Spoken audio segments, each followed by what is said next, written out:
In our last lecture, we have talked about trapezoidal rule for numerical integration. In numerical integration, we start from a set of discrete points xi, yi, where I goes from 0 to n. That means n plus 1 discrete points. And we try to find out the definite integral x equals x naught to xn y dx. The general procedure for it, as we have discussed in last lecture, is that first we have to fit a polynomial y through these discrete points. And to do so, here I am showing in Lagrangian form. It would be a product of x minus xj divided by xi minus xj multiplied by f of xi.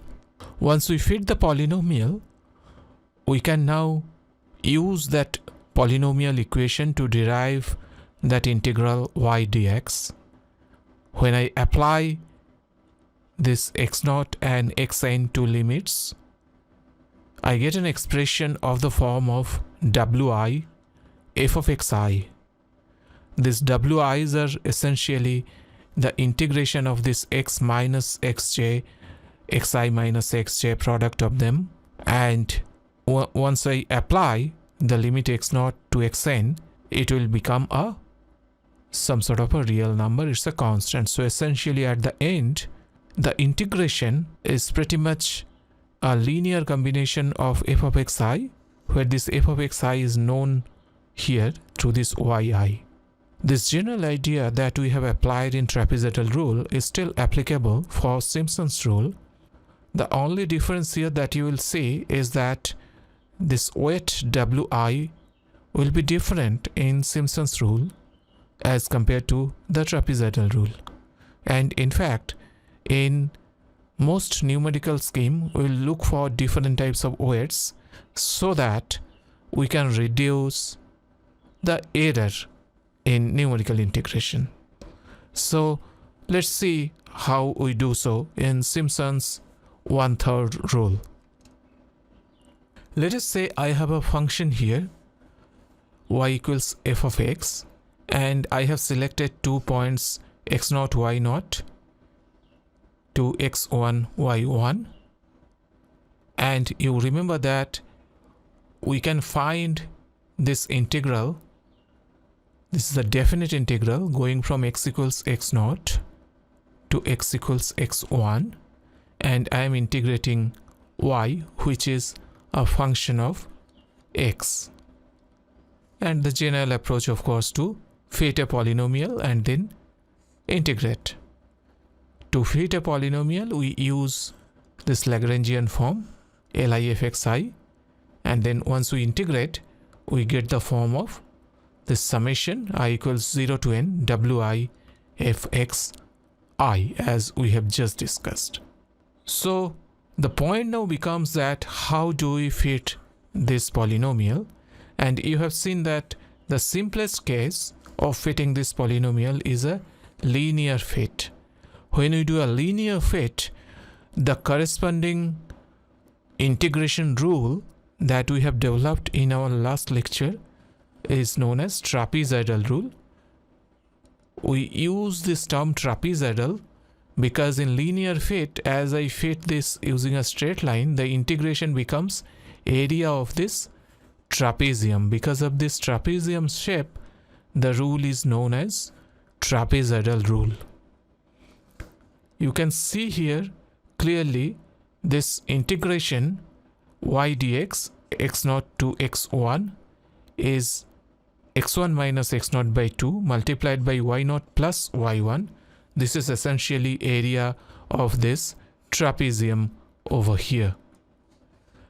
This has an error of the order of h to the power 3 locally, but if I add many such terms and make a composite trapezoidal rule, then this error will be of the order of h to the power 2, so that will be a second order accurate scheme.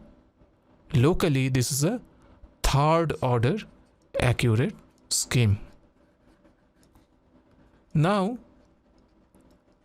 If I make this composite, then I can go from x0 to xn, and the equation becomes h by 2 multiplied by y0 plus 2y1 plus 2y2 up to plus 2y n minus 1 plus yn, and as I said that the order of error will be h square. Now we have linear fit, and there we are going from h3 h2, this sort of order of error. We hope that if we have a better fit and not linear, which tells us that if we have, for instance, a quadratic fit, then hopefully we'll be able to have a much better error estimation. And when we have a quadratic fit, we say that this is Simpson's 1/3 rule. Let's say how we do that. Okay, so let us say I have this y equals fx, and I am going from x0 y0 to x2 y2. Between this, I want to do an integration, that is y dx x0 to x2.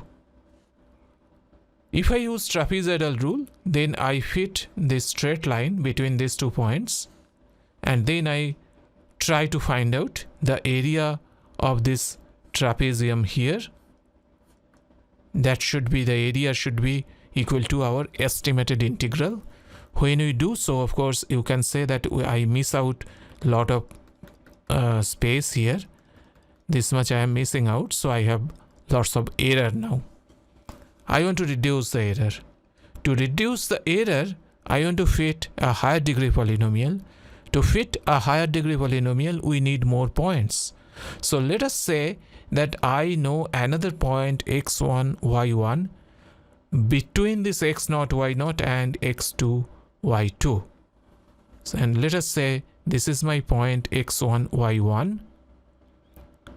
If I fit these 3 points here, x0, y0, x1, y1 and x2, y2, using a quadratic function or degree 2 polynomial, and then I find this area over here.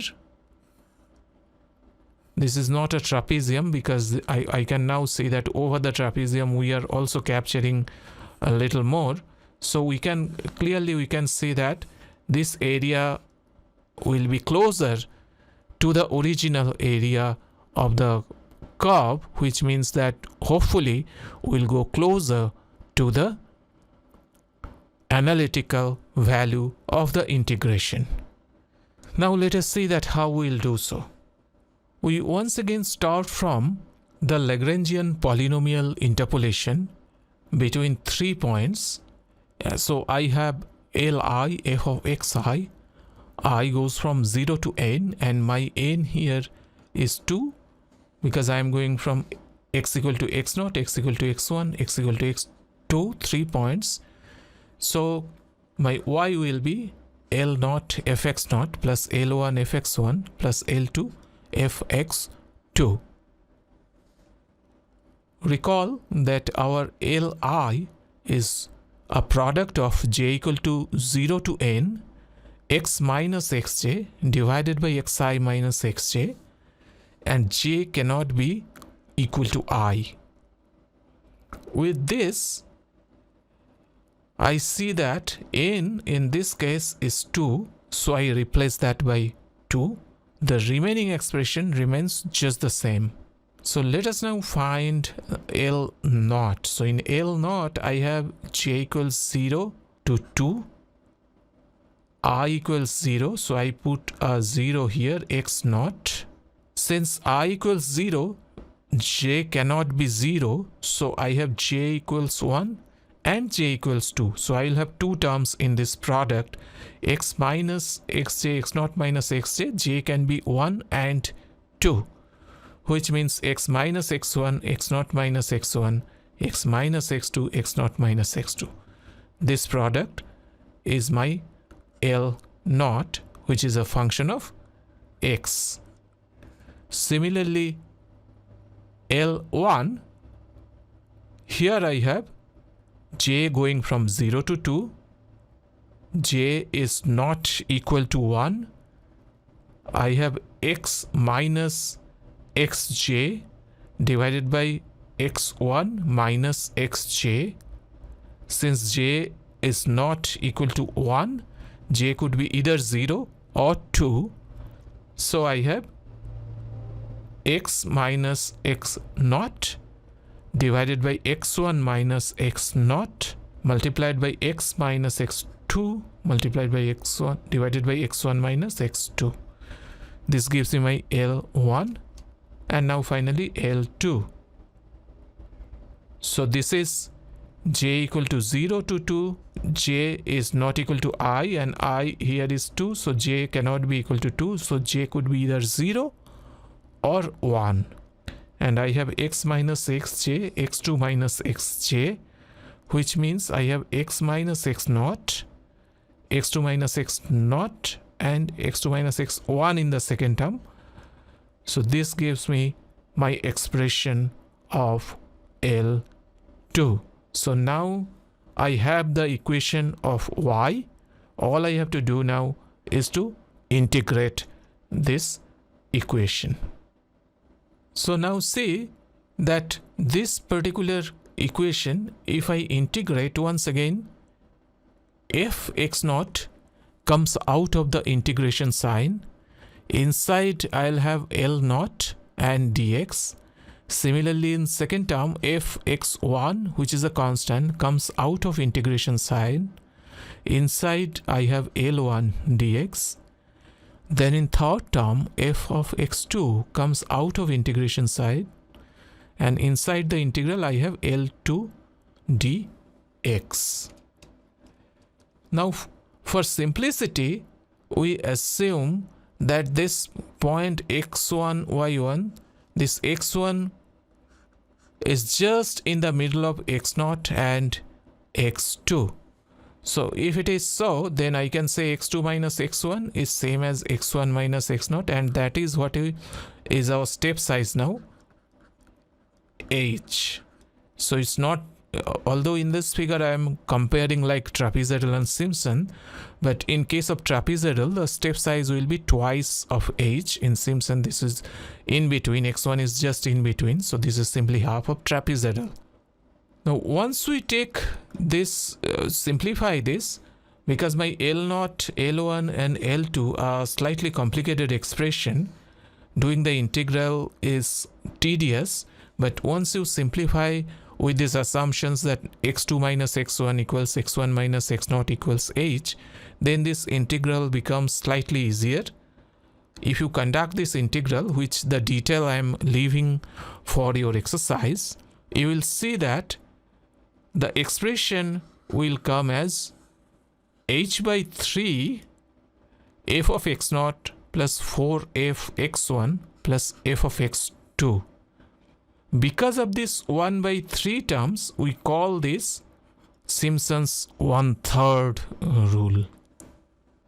Similarly to this 1/3 rule, if we take like instead of 3 points, if we take 4 points, we can get higher order and we can get many different Simpson's rule, like Simpson's 3/8 rule and many other higher order Simpson's rules. But usually it is not necessary for most cases to go beyond quadratic. If I now, for a realistic integration process between x0 to xn, I divide the entire area in many different segments, just like what we did in case of composite trapezoidal rule. If I do the same thing here, then as you can understand that I'll have this fx0 plus 4fx1 plus fx2, then the next integral will come h by 3 fx2 plus 4fx3 plus fx4, this type. So this fx2 will be added together, and thus I'll have 2 of this term.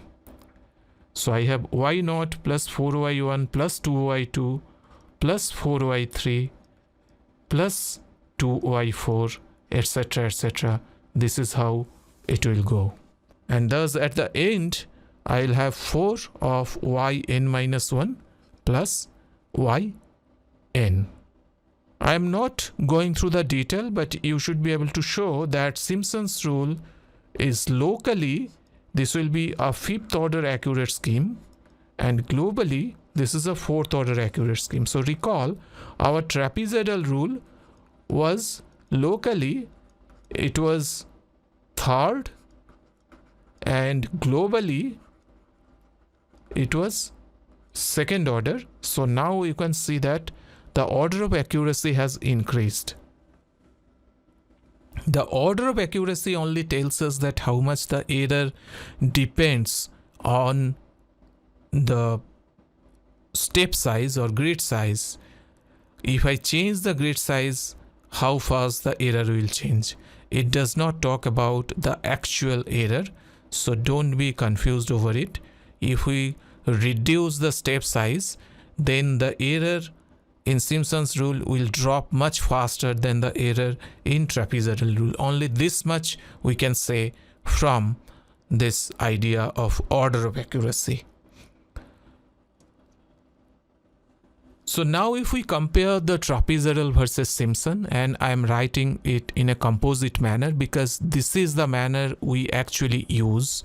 We never use 2 points or 3 points. We use many points, sometimes hundreds or thousands of points.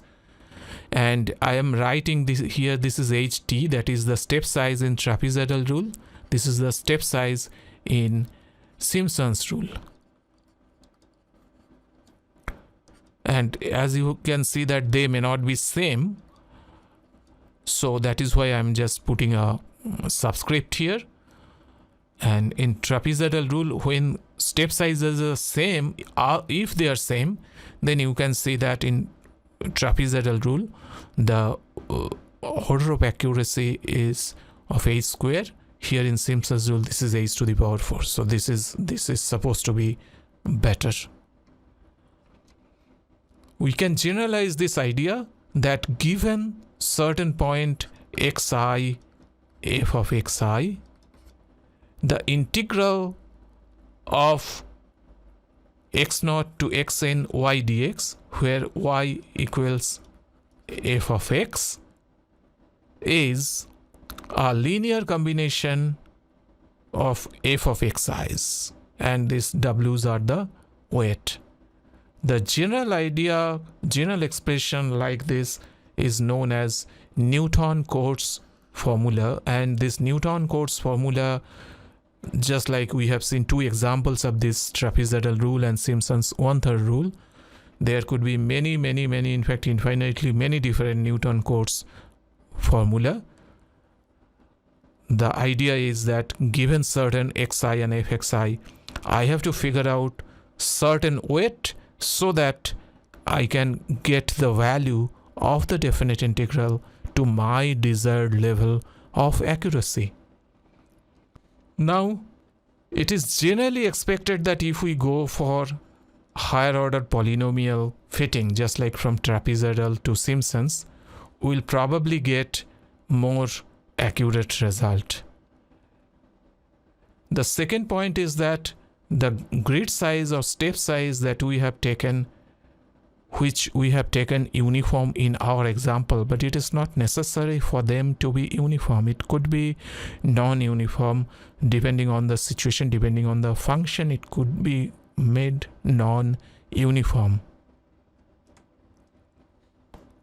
Finally, if you are applying Simpson's rule, you can see that in a composite Simpson's rule, I need first 1, 2, 3 points to fit my first quadratic. Then I need 1, 2, 3 points to fit my second quadratic.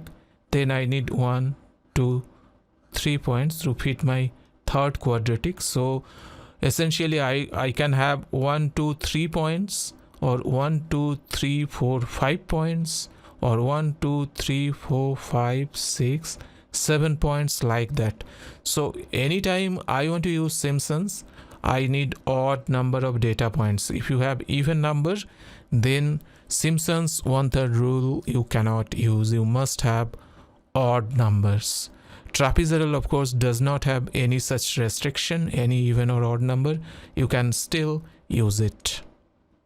Let us now close this with a small exercise. You repeat the last problem that you did using Simpson's 1/3 rule for 0 to pi sin x dx. You repeat this exercise for same number of n, that is 10, 50, 100, and you check it out that which of these two methods, trapezoidal versus Simpson's, which one of them is giving less error and how those errors are changing in these two methods as I change the value of n. So that's all for this lecture. Thank you, and I'll see you in next class.